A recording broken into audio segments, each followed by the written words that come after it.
Moving day 3, escaping from my apartment, hog and the sofa. As you know, I'm going to move out of my apartment by the end of September. When I was younger, I grew up with my grandparents. So it was my grandfather, my grandmother. It was never more than 3 people in the house. And we lived in a 2-bedroom, 1-bath house. So when it was like when I slept there, I had to sleep on the couch with my grandfather like throughout like my late elementary and high school years, because usually it was my uncle or some other guest that my grandmother brought in that was down and out that slept in the other room. So we had at least minimum 3 people up to 5 people in a house with 1 bedroom. And I slept on the couch with my grandfather. So when everyone would go to bed, we'd pull out the sofa. It was one of those couches with like the sofa, one of those couches with the sofa in it. So you pull it out, we fix the covers up, and him and I would go to bed. The only problem was my grandfather, his nickname was Hog, he was like a heavy snorer, man. So like take me at least a half an hour or 45 minutes to fall asleep, because Hog be snoring. And also Hog would sometimes want to roll over on me too. I'm like, come on Hog, it's bad enough you and me sleeping on this bed, and now you're gonna roll over. If you hear something, that's just a homeless guy in the background. That's where we are in America, you know that. So so Hog and I would lay there.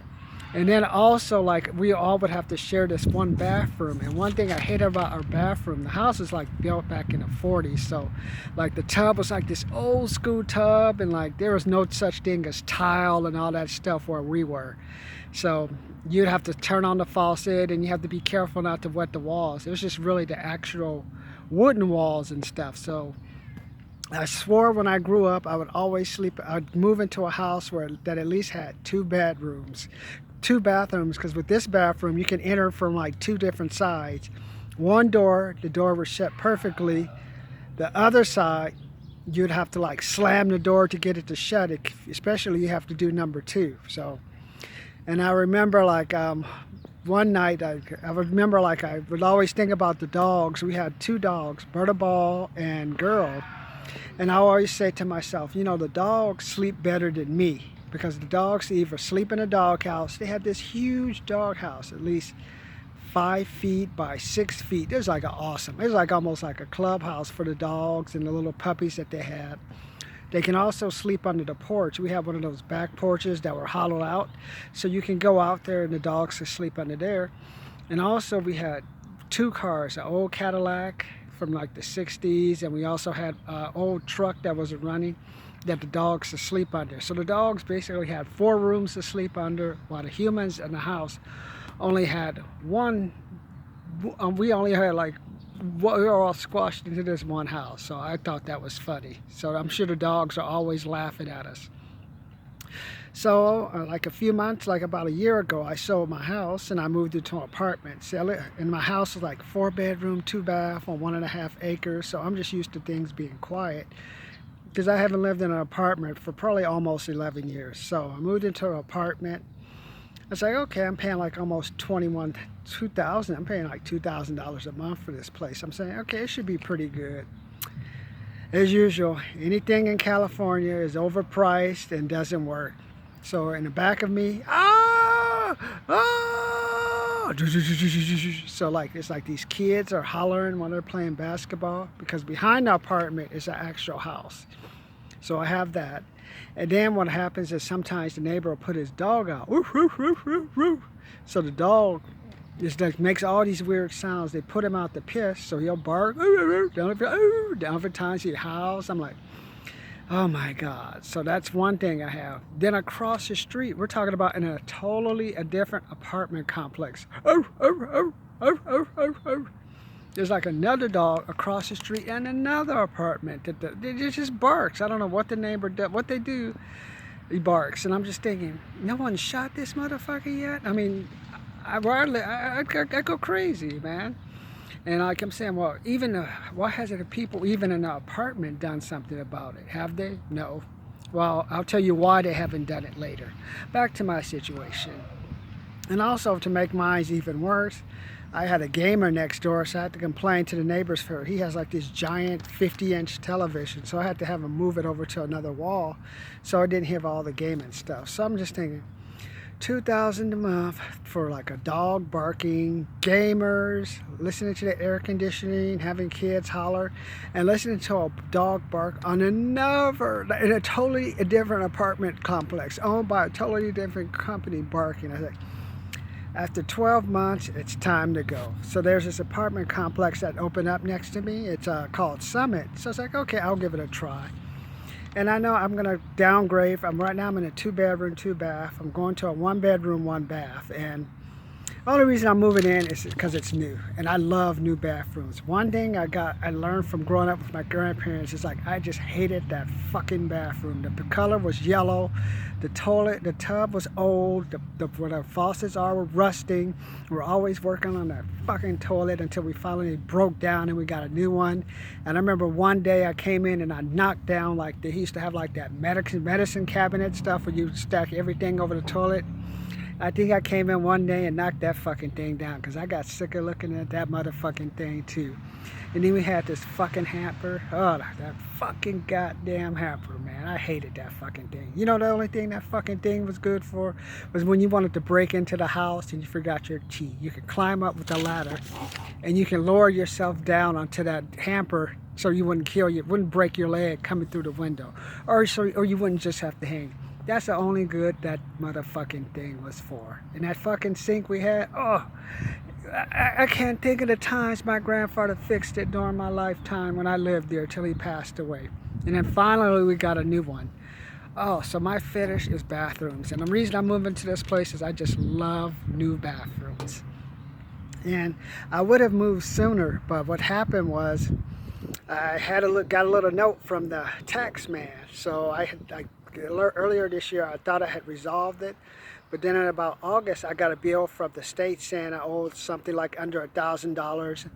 And after going back and forth, you know, I just agreed with them because I had another bill that was about $19,000. It was a bill for my grandmother when she went into the nursing home with Medicare. And I remember I came with all these forms and stuff and nothing happened. So I'm thinking maybe I should just go on, and I was thinking I want to move, but I know how it is to be in debt, how it is to have a tax bill, because if you don't pay it, the interest adds up, same as it was going to do with the medical bill that she had was $19,000, and I think I paid it over a 2 to 3 month period because it was about to start accruing interest. So if I could at least get the majority of it paid off in 2 to 3 months, any interest on that would be like at least between 100 and 200, so less than the 19,000. So for my loan, I was thinking, okay, I should just put it on installment. What I owed it, I should just put it on installments and just come in and pay it later. And I'm thinking, you know, I want to leave. I can't stand their neighbors are fine. It's just what you're paying. It's just not worth it, and I just hate paying for stuff. I hate just giving people money to give money. So I went to the apartment complex and I talked to them, gave them $100 for the deposit. The Summit one that I'm going to move into. So I kind of already made a commitment to move into the apartment, and then I finally decided I'll give them the 30-day notice. So I gave them the 30-day notice. I had to push it out. Instead of moving out in September because of the tax bill, I pushed it out to October. So I'm staying about a month and a half longer than I thought I would pay. But I thought it would be better for me to just go on and pay the tax bill, get it out that way, go in fresh, rather than come back and owe the state money. Because I think if I did it on installments, I'd end up paying an extra $100 to $200 more on that. I mean, the interest is crazy. It's just like a limited liability corporation tax, so it's taxed a little differently. So I thought, okay, I'm just going to end it. I bit the bullet this month. I sent in the check for like whatever it was, $1,955. So if I messed up and if they calculate any extra interest I may have messed up on, I'll be at the minimum or maybe $20. And I sent everything return receipt. So I'm committed to moving from my apartment, but I just had to push off the move date from September to October. I'm gonna pay the tax bill. So now I'm waiting on that. So now I can start putting it. So I'm committed to move no matter what, and I also pay my taxes because I said, well, if this is escape from my apartment, I gotta follow through on what I'm saying. So that's why I say if you live in an apartment, because I was, okay, hate to do this, side story, rent control. I live in San Bernardino. This is the fucking ghetto. If you were, well, this is where this post office is, and I see this person with rent control. I'm thinking to myself, this rent control thing is not going to help anyone in this area. It's going to just put them out on the street. Because I've lived in San Francisco, and rent control basically is like, it works well for the existing tenants, but there's all kind of ways if you really put your mind to it, if you're a company, to get around it.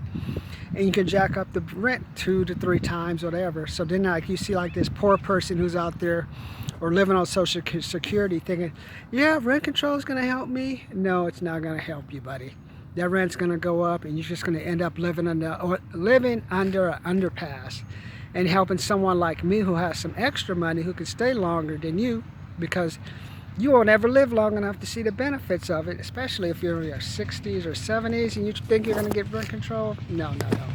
Or you're going to, if it does come along, the owner's going to find a way to jack up the rent and put you on the street. So that's why I say you got to keep at least $1,000 to $1,500 accessible. So if things get really bad, just move out of the apartment, reset, because that's what's going to happen here. I can already see it. Like I told you, like the one with the barking dog in the opposite complex. I know that apartment complex is up for sale. They don't even do anything. All the current owner says is just, let's just get this thing. The current manager company doesn't care. They want to just sell it. So they're not going to do anything to jeopardize the vacancy rate. So that person with the barking dog is safe for now. But then once a new owner comes in, because that new owner is going to maximize his investment, so he can sell it, that guy will be out on the street with the dog, and the guy probably doesn't have the money to afford the dog. He's just got to put the dog outside when he goes to work so the dog can bark, so the dog doesn't tear up the fucking place. So he's like, he'll be somewhere cheaper, and he's like kind of the guy who just let the dog go for free. So, but let's just get back to me. For me, it's just escape from my apartment. I'm just tired of the dogs. I can't believe these. It's a house, so I'm just imagine these neighbors. I mean, just the stuff you see is just mind-boggling. So I have the neighbors with the dogs. I have the barking dog across the street, and then I have his existing dog that barks. Not counting the air conditioner, but that's not. I don't really care about that. I'm just care about. I feel more respect for the machines than I do for the people. So basically, today is day 3. My move-out day, escape from my apartment, and now you know the story of Hog, Martin, and the sofa.